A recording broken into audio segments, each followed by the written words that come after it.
Assalamualaikum warahmatullahi wabarakatuh. Alhamdulillah kita bisa bertemu kembali. Selamat datang di kelas pendidikan Pancasila dan Kewarganegaraan.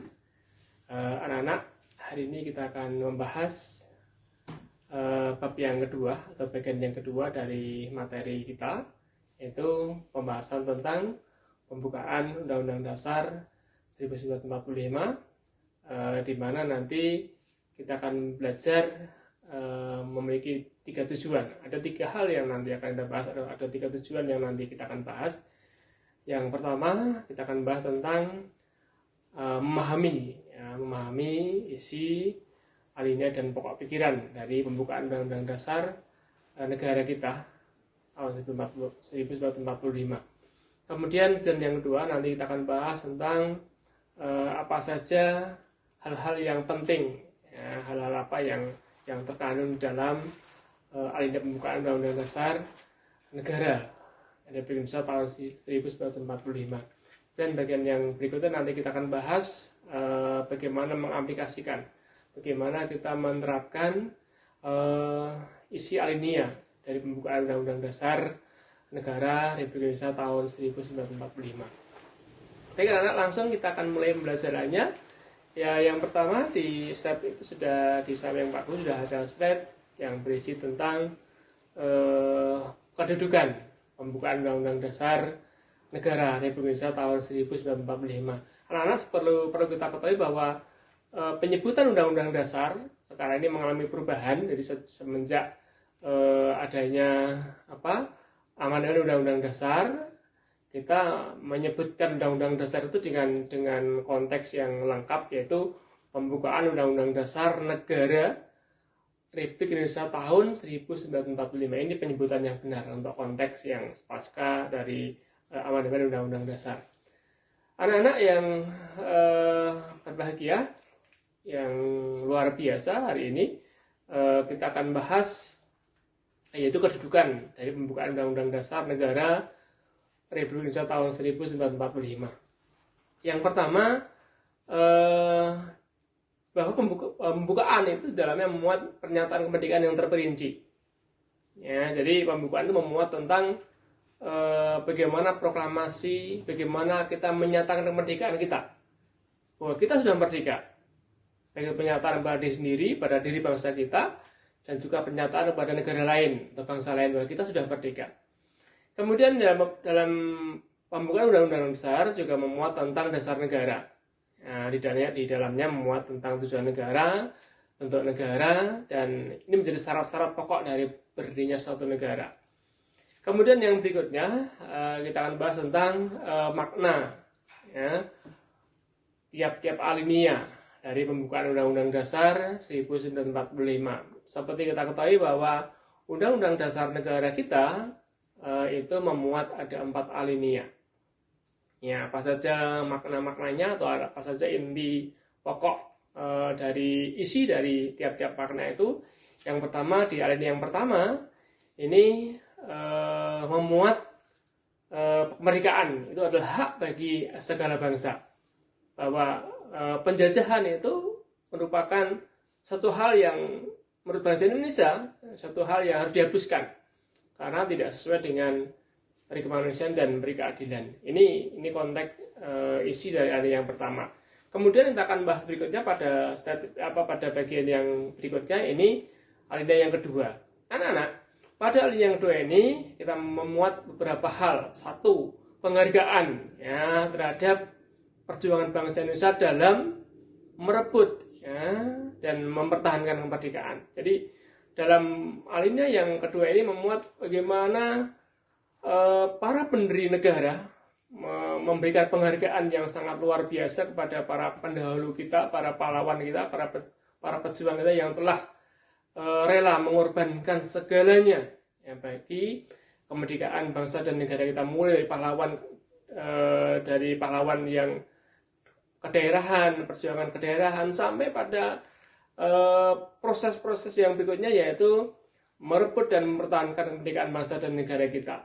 Dan yang kedua, masih di alinea yang kedua, bahwa di alinea yang kedua itu memuat tentang keinginan ya, ataupun motivasi yang kuat ya bagi bangsa Indonesia untuk menentukan nasib sendiri. Kedaulatan itu di tangan bangsa kita, maka kita harus merebut kedaulatan itu sebagai upaya untuk bagaimana kita bisa menentukan nasib kita sendiri tanpa harus hidup di dalam tekanan penjajah negara lain. Dan makna yang berikutnya ada sebuah keinginan untuk mewujudkan ya, cita-cita nasional. Seperti yang kita ketahui bahwa kemerdekaan atau proklamasi itu merupakan jembatan yang menjadi penghubung kita antara harapan kita untuk menjadi bangsa yang merdeka. Setelah itu kita akan mencapai suatu cita negara yang seperti yang diinginkan oleh para pendahulu kita. Kemudian yang berikutnya selanjutnya anak-anak kita akan bahas alinea yang ketiga. Nah, pada alinea yang ketiga ini kita memuat beberapa hal. Yang pertama, bahwa bangsa kita ini bangsa yang religius, bangsa yang senantiasa menekankan tentang aspek ketuhanan yang Maha Esa. Ya, kemudian yang berikutnya di dalam alinea yang ketiga memuat tentang nilai moral luhur bangsa Indonesia. Ya, kemudian yang berikutnya alinea yang masih ada yang ketiga memuat tentang bagaimana pernyataan kembali ya tentang proklamasi kemerdekaan Indonesia. Anak-anak, selanjutnya pada alinea yang keempat ya di dalamnya memuat beberapa hal. Yang pertama di sana memuat tujuan negara. Ya, anak tahu kan semua tujuan negara dalam Undang-Undang Dasar, nanti dicek di pembukaan Undang-Undang Dasar kalian, bisa kalian lihat apa saja tujuan dari berdirinya negara kita. Kemudian yang berikutnya di bagian masih di alinea yang keempat, anak-anak di sana memuat tentang ketentuan ya diadakannya Undang-Undang Dasar. Kenapa kok kita buat Undang-Undang Dasar? Apa alasannya? Di situ ada. Kemudian yang berikutnya masih alinea yang keempat memuat tentang dasar negara. Ini bagian-bagian penting dari 4 alinea pembukaan Undang-Undang. Selanjutnya anak-anak bisa kalian perhatikan sudah di samping Pak Guru. Ini kita akan bahas tentang pokok pikiran ya pembukaan Undang-Undang Dasar Negara Republik Indonesia tahun 1945. Ini seperti halnya pokok alinea Undang-Undang Dasar, maka pokok pikiran pun juga memuat 4 hal, ya, 4 pokok pikiran. Yang pertama kita akan bahas makna pokok pikiran yang pertama. Makna pokok pikiran yang pertama di dalamnya berisi tentang negara melindungi ya, segenap bangsa Indonesia dan seluruh tumpah darah Indonesia dengan mewujudkan keadilan bagi seluruh rakyat Indonesia. Ini indikasinya atau indikator dari makna pokok pikiran yang pertama ini bahwa perlindungan negara itu tidak bersifat personal. Ya, namun perlindungannya ini bersifat seluruh secara global, melindungi seluruh bangsa Indonesia tanpa kecuali. Ya, tidak hanya yang minoritas, tidak ada yang mayoritas, namun semua konsep perlindungan itu diarahkan bagi semua, ya, semua warga negara, semua rakyat Indonesia tanpa kecuali. Ya, ini makna dari pokok pikiran yang pertama. Selanjutnya kita akan bahas makna pokok pikiran yang kedua. Pokok pikiran yang kedua di dalamnya berisi tentang negara hendak mewujudkan keadilan ya, sosial bagi seluruh rakyat Indonesia. Dalam saat Pak Guru sudah ditampilkan ada sebuah gambar anak-anak yang menginginkan kita sudah merdeka tapi kenapa kok kita masih miskin. Ini tugas negara.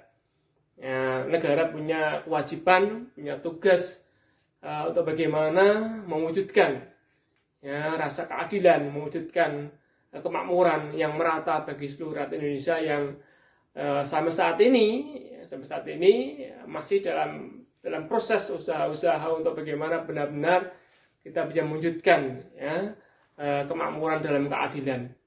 Anak-anak selanjutnya pada pokok pikiran yang ketiga di sana memuat tentang negara yang berkedaulatan rakyat ya, berdasar atas permusyawaratan dan perwakilan. Makna dari pokok pikiran yang ketiga ini bahwa negara kita adalah negara dengan konsep kedaulatan rakyat yang memiliki kekuasaan, rakyat yang menentukan arah perjalanan ya, bangsa dan negara ini mau dibawa kemana. Namun dalam konsep ini adalah dengan apa? Dengan perwakilan. Ya, Nah, di dalam gambar itu sudah ada kotak suara ya. Jadi itu memberikan simbol atau lambang bahwa sesungguhnya rakyat itu adalah memiliki kedaulatan, namun dilaksanakan melalui proses-proses pemilihan umum. Dan yang berikutnya, makna pada pokok pikiran yang keempat, kita atau dalam pokok pikiran ini, negara berdasarkan atas ketuhanan yang Maha Esa, yang menurut dasar kemanusiaan yang adil dan beradab. Ini memberikan sebuah makna bahwa negara kita ini